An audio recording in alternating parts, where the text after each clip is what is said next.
सुननी चाहिए। ओवैसी साहब क्या बोले।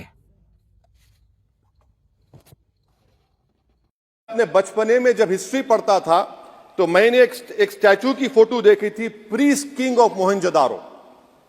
ऐसा लगता है कि वैसा ही लग रहा है कि प्रधानमंत्री नहीं है बल्कि पुजारी सम्राट बन चुके हैं वो।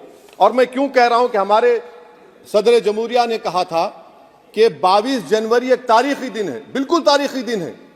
22 जनवरी की बुनियाद 6 दिसंबर 92 को रखी गई।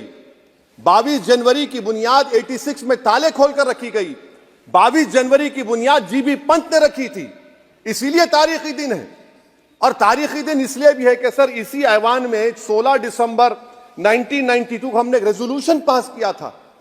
आप बताइए कि आज इस मुल्क में चाहे कोई सेकुलर पार्टी का हो या जो भी हो, वाले सब सेकुलर है, बुरा मैं हूं, किसी में हिम्मत नहीं है कि 6 दिसंबर की बात की जाए। और वो तारीखी दिन इसलिए भी है सर, इंसाफ करने वालों में एक एनसीएलटी के चेयरमैन, एक गवर्नर और एक नामजद शुदा रुकने पार्लियामेंट बैठे हुए थे।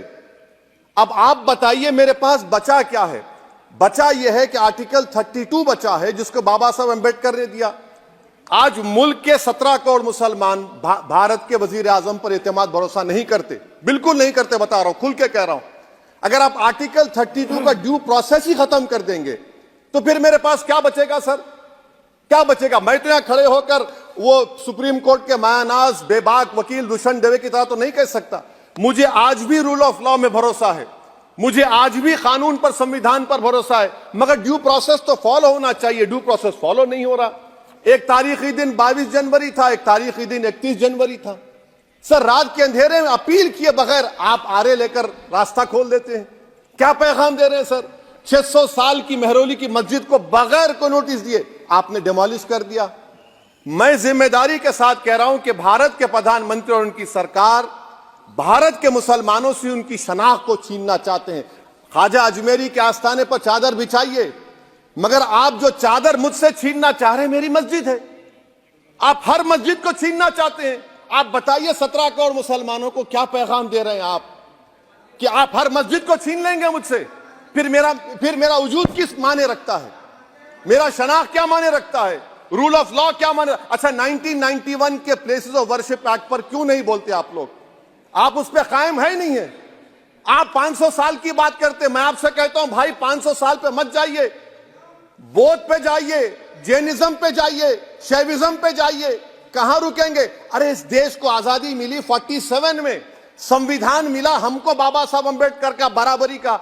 उससे पहले तो राजा रजवाड़े थे, जमहूरियत नहीं थी, लोकतंत्र नहीं था, मगर आप उसको उस बारे में लेके जाते। अरे 500 साल आगे क्या होगा बताइए? आप किसी एक सिविलाइजेशन, सर अंग्रेजी में किसी ने कहा था civilization can not be rewritten by hatred, history can not be corrected by demolition. आप ये नहीं कर सकते।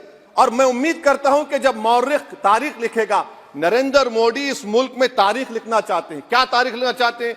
कि मैंने इस देश को, गांधी अंबेडकर के देश को मैंने हिंदू राष्ट्र बना दिया। मैं उम्मीद करता हूं कि हमारे भारत के हमारे हिंदू भाई देश के प्रधानमंत्री की सोच को नाकाम करेंगे। उन पर है, अब देखते हैं क्या होता है।